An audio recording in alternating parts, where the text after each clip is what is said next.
justement Sociologie pratique, donc la revue publie un numéro hors série, la sociologie de l'entreprise à l'épreuve des transformations contemporaines, et qui était un numéro justement qui a été fortement porté par la PSE. C'était à l'occasion des 20 ans de l'association où justement on cherchait à re-questionner cette question de la sociologie de l'entreprise.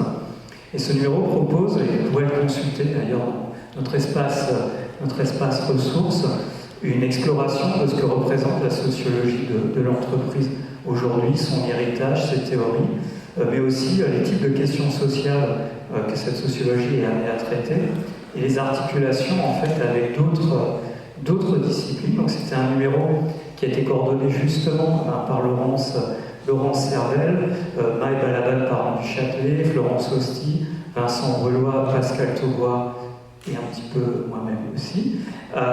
Donc il présente des résultats de travaux empiriques contemporains sur la question de la sociologie de l'entreprise, en tout cas quelques éclairages sur les transformations des entreprises, la mondialisation, la question de l'entreprise réseau, la formation professionnelle, la sociologie des petites entreprises, l'identité au travail et la question de la pratique sociologique et de l'intervention justement dans l'entreprise. Donc la transition, ça serait de proposer justement à Laurence, qui a eu un rôle très, très actif justement dans ce numéro et dans même le thématique de départ. Ça me semble intéressant que tu puisses revenir sur ce que tu développais justement dans ce numéro. Est-ce que tu as envie de prolonger? Oui, merci beaucoup. Alors, pour commencer, je voudrais remercier les organisateurs pour leur invitation et en particulier Grégory Lévis et Anne Gillet et pour les échanges que nous avons eus en amont pour préparer cette intervention. Alors effectivement, mon propos va s'articuler en deux temps. Je vais d'abord revenir sur ce que j'avais développé dans cet article de 2021 sur ce qui constitue les traits caractéristiques, à mon sens, de la sociologie de l'entreprise. Et puis dans un deuxième temps, je proposerai quelques pistes de réflexion pour montrer en quoi la sociologie de l'entreprise, qui est porteur d'un regard spécifique, constitue une approche tout à fait adaptée, une approche pertinente pour penser et pour intervenir comme point d'appui dans la période actuelle. Donc, premier temps de cette intervention sur les traits constitutifs de la sociologie de l'entreprise. J'ai donc développé ces aspects dans cet article de la revue Sociologie pratique, article qui s'intitule « Pour un nouveau retour sur l'entreprise comme catégorie pertinente de l'analyse sociologique ». Et dans cet article, je pointe un acte de naissance de la sociologie de l'entreprise qui se déroule en 1986, puisque dans un article de Renaud Saint-Andreu et de Denis Ségrestin qui est présent ici, eh bien, les auteurs affirment que l'entreprise peut être considérée comme un objet d'étude à part entière et finalement, même si la sociologie de l'entreprise, on vient de le voir avec Michel Lallemand, a des ascendants, a des antécédents, a même peut-être des précédents, eh bien, cette année-là, 1986, et ce numéro de sociologie du travail, de la revue Sociologie du travail, est pour moi assez fondateur, parce que finalement, on va voir comment se positionne la sociologie de l'entreprise à partir de cette date-là de 1986. Alors, je dirais d'abord que la sociologie de l'entreprise va opérer une double rupture. D'abord, par rapport à la sociologie des organisations qui jusque-là avait beaucoup mis l'accent sur l'autonomie du phénomène organisationnel. Philippe Bernoux, dans un des chapitres de son ouvrage Sociologie des organisations, le rappelle très fortement puisqu'il nous dit que l'organisation, c'est un construit et ça n'est jamais une réponse. Alors c'est très typique ça de la sociologie des organisations, finalement, dans laquelle on va se focaliser sur l'intérieur de l'organisation. C'est facilité par l'intérêt de la sociologie des organisations pour la bureaucratie. On peut faire un peu l'économie de son entour et donc on va zoomer sur ce qui se passe dans l'organisation pour essayer de comprendre ce qui s'y joue, quelles sont les dynamiques à l'œuvre. On va voir que la sociologie de l'entreprise rompt avec cette sociologie des organisations, elle rompt aussi avec la sociologie du travail qui, elle, se focalise beaucoup ou s'est beaucoup focalisée sur ce qui détermine le travail de l'extérieur, que ce soit les rapports socio-économiques, les dimensions technologiques. Et donc, précisément, la sociologie de l'entreprise, sur la base d'une rupture et par rapport à la sociologie des organisations et par rapport à la sociologie du travail, eh bien, va proposer de considérer l'entreprise comme une institution. C'est l'avènement finalement de l'entreprise-institution à partir de ce milieu des années 80. En tout cas, c'est comme ça, à ce moment-là, que les choses sont formulées, hein, même si l'a très bien montré Michel, finalement, beaucoup d'éléments étaient déjà à l'œuvre auparavant. Et dans ce cadre, l'idée qui prédomine, c'est que l'entreprise n'est ni autonome, ni déterminée, mais qu'elle est en lien avec la société qui l'entoure. Et ce sont ces liens qu'il faut essayer de comprendre de manière un peu spécifique, en s'intéressant à la fois à l'entreprise qui produit ses règles, ses normes, et qui les diffuse vers l'extérieur. On va donc, dans cette perspective du dedans, vers le dehors, mais aussi, pour comprendre ces liens, en s'intéressant en quoi ce qui se passe à l'extérieur, par exemple l'existence de normes culturelles nationales, je pense ainsi aux travaux de Philippe Diribarde, ont des conséquences sur son fonctionnement intérieur. Et donc là, on va du dehors vers le dedans. Et il me semble que ce double mouvement qui permet d'interroger les liens entre entreprise et société, du dedans vers le dehors ou du dehors vers le dedans, est vraiment tout à fait caractéristique de ce qui est au cœur de la sociologie de l'entreprise.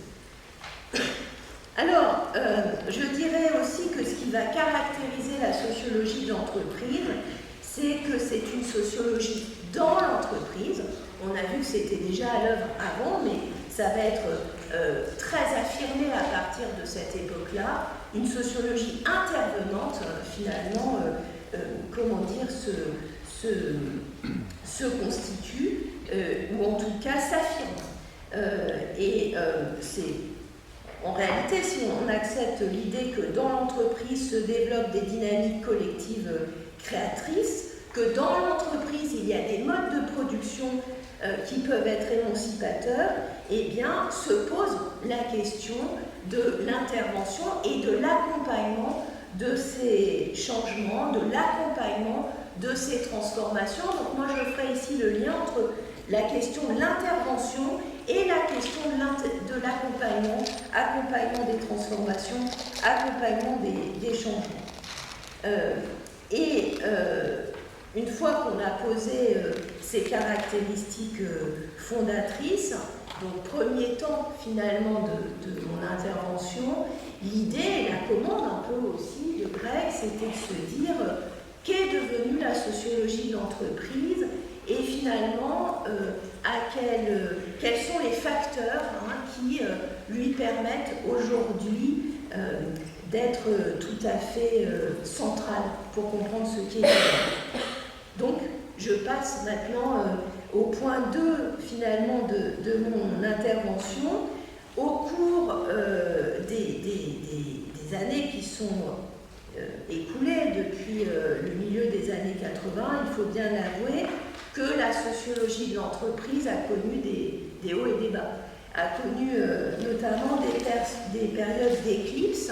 Elle a sans doute été prise un peu en tenaille entre la sociologie du travail et tout un renouveau de la sociologie du travail, et aussi prise en tenaille par la sociologie économique qui s'est affirmée depuis tout au long de ces années. En dépit de ces aléas finalement qui concernent son développement, elle a réussi à trouver sa place et à développer de manière autonome, il me semble, certains axes d'analyse. Alors j'en repérerai au moins deux. Le premier, c'est la réflexion qu'elle a nourrie sur des figures emblématiques de l'entreprise, par exemple l'entrepreneur, par exemple l'expatrié ou bien l'innovateur, figures donc qui justement ont pour caractéristique de se situer dans cet espace d'interface entre l'entreprise et la société, dans cet finalement espace du dedans et entre le dedans et le dehors. Et donc c'est pas étonnant si la sociologie de l'entreprise s'est intéressée à ces figures particulières. Deuxième axe, il me semble, qui caractérise sa réflexion et son développement, cet axe a porté sur des processus de transformation. La sociologie de l'entreprise a développé de nombreuses recherches sur des processus de transformation, des processus d'innovation, par exemple. Alors, aujourd'hui, je crois qu'on peut dire, en tout cas c'est ce que je vous propose et c'est ce qu'on pourra mettre en débat, que la sociologie de l'entreprise bénéficie d'un certain nombre de facteurs qui lui sont particulièrement favorables et qui lui permettent d'occuper une place à nouveau peut-être centrale. Alors, deux facteurs de contexte, tout d'abord, lui sont favorables. La sociologie de l'entreprise, dès le départ, c'est une sociologie de la crise. Elle en est issue, elle en a fait même d'une certaine manière son objet, et force est de constater que le contexte actuel, économique, social, lui offre toujours un terreau favorable. Deuxième élément de contexte, la sociologie de l'entreprise, c'est une sociologie de l'enquête de terrain. Et c'est bien une tendance majeure de la sociologie contemporaine, au sens large, qui est une sociologie qui est devenue beaucoup moins spéculative que par le passé, qui est une sociologie très empirique, très orientée vers le terrain. La sociologie de l'entreprise, de ce point de vue-là, elle est tout à fait, conforme à ce qui aujourd'hui est attendu, y compris, par exemple, en termes de publication, dans cette volonté de placer au centre de la réflexion l'étude de terrain, l'enquête. Elle a toujours, la sociologie de l'entreprise, mis en avant les vertus du terrain et de l'enquête. Eh bien, elle se trouve aujourd'hui dans un écosystème, comme on dit beaucoup, qui lui est favorable dans le monde sociologique. Donc ça, il s'agissait de deux facteurs, contextuels. Maintenant, je voudrais développer trois facteurs qui sont plus des facteurs de fond qui lui sont favorables et qui en fait renvoient aux caractéristiques analytiques de la sociologie de l'entreprise. D'abord, il me semble que la sociologie de l'entreprise, c'est une sociologie combinatoire. C'est une sociologie qui n'est pas dogmatique, c'est une sociologie qui reste ouverte à de nombreuses approches. Et là, sans faire de démagogie, je citerai les travaux et les conférences que la PSE organise depuis des années. On voit bien comment la PSE nourrit des ponts avec toute une série de disciplines, d'auteurs qui ne sont pas toujours complètement raccord, pour le dire comme ça, avec les perspectives de la sociologie de l'entreprise. Et pourtant, la sociologie de l'entreprise s'y intéresse via la PSE, elle ouvre ses portes, elle met en débat les connaissances, les pratiques, et ça, il semble que c'est vraiment une caractéristique de cette sociologie que de ne pas être dogmatique et d'être une sociologie ouverte et combinatoire. On voit bien comment, dans le cadre de la sociologie de l'entreprise, on va mobiliser les apports de la psychosociologie, par exemple, les apports de l'anthropologie, les apports des sciences du langage, et c'est par exemple ce que nous faisons avec Marc Vlady dans le cadre du master conseil et accompagnement du changement à Paris-Dauphine, dont un certain nombre, dont les étudiants de master 2 sont ici présents et que dont je salue. Alors, c'est une sociologie aussi, deuxième facteur de fond, qui est une sociologie de l'agir et de la résistance. Et elle a porté toute son attention sur ce qui donne des forces aux collectifs, aux acteurs. Par exemple, elle s'intéresse fondamentalement, il me semble, à leur capacité à coopérer, à leur capacité à apprendre, à leur capacité à s'engager. Et face aux défis auxquels nous sommes confrontés aujourd'hui, on a besoin finalement de ces apports-là, de ce qui nous permet de penser les possibles plus que les empêchements. Et la sociologie de l'entreprise, elle permet ça, de penser les possibles plus que les empêchements. En tout cas, moi, c'est ce qui fait que je suis extrêmement attachée à la sociologie de l'entreprise. Enfin, et ça sera mon troisième élément, mon troisième facteur fondamental, c'est une sociologie de l'action légitime. Depuis son origine, elle se pose la question des valeurs, mais aussi, pour le dire finalement dans des termes un petit peu plus contemporains, la question des responsabilités.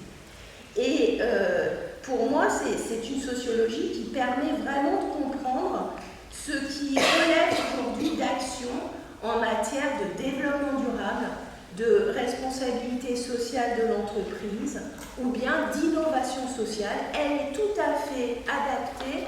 Les savoirs qu'elle a produits et qu'elle continue à produire sont tout à fait adaptés pour comprendre ce qui est en train de se jouer autour de ces questions, parce qu'elle explore des ressorts politiques, mais aussi éthiques, qui sous-tendent des capacités d'action.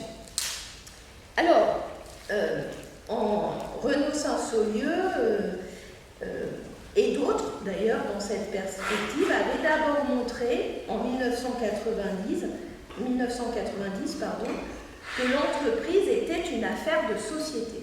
C'était le titre d'un ouvrage collectivement porté par Renaud Saint-Saulieu. Donc dire l'entreprise c'est une affaire de société, c'était dire qu'elle se nourrissait et nourrissait des contextes sociaux et culturels qui l'entouraient. 1990.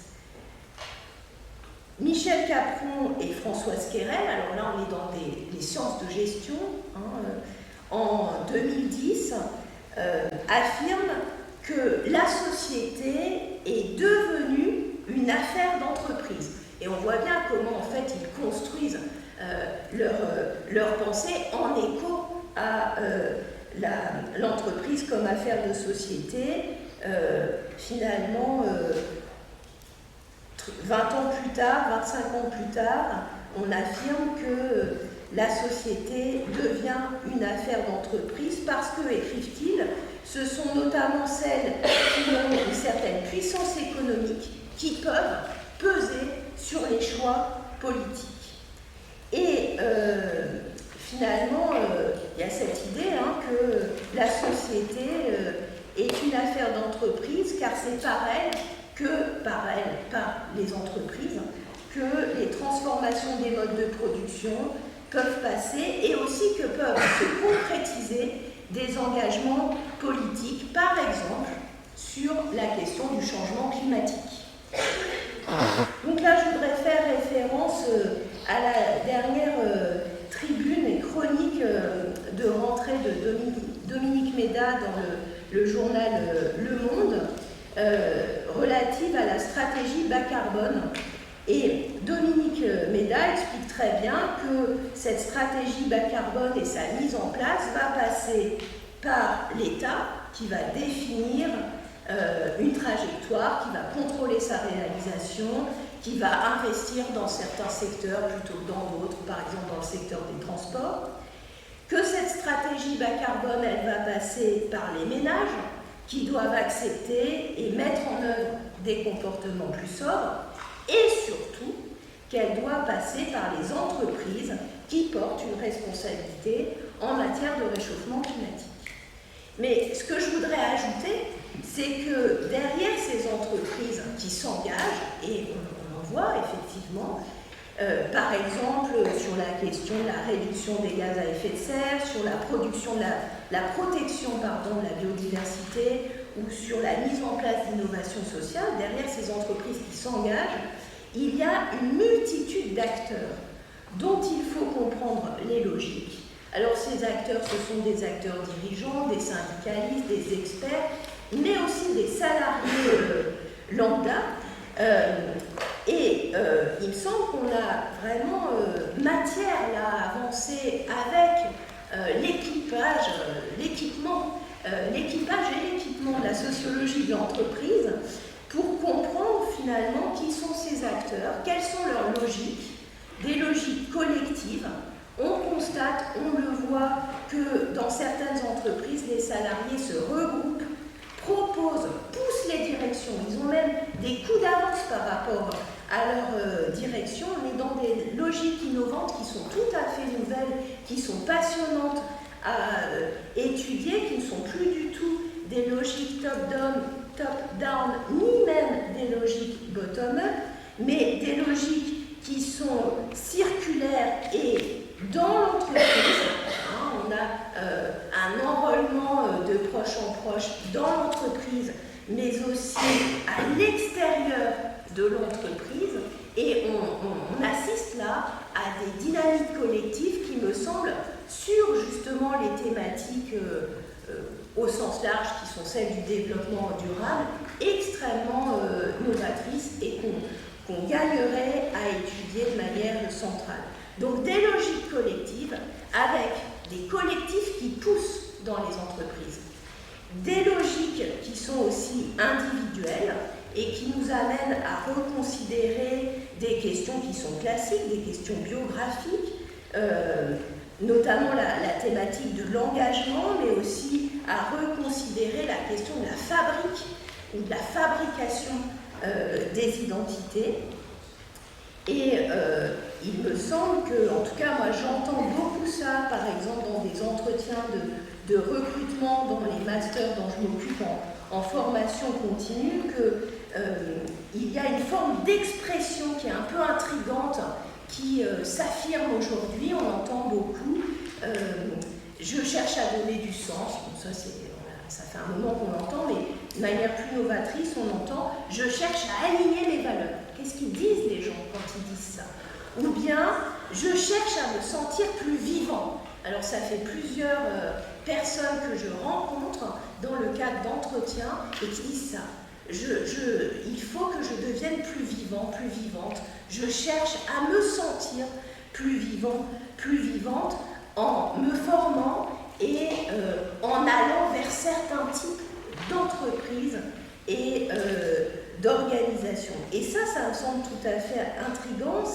Ça nous amène finalement à reconsidérer ce rapport avec l'entreprise qui peut-être se met en place de manière renouvelée, avec quelque chose à comprendre du côté du rapport à la nature, du côté du rapport à la justice. Ça, ce sont des thématiques, franchement, auxquelles on ne s'attendait pas il y a quelques années de cela, quand on réfléchissait à la question des identités professionnelles.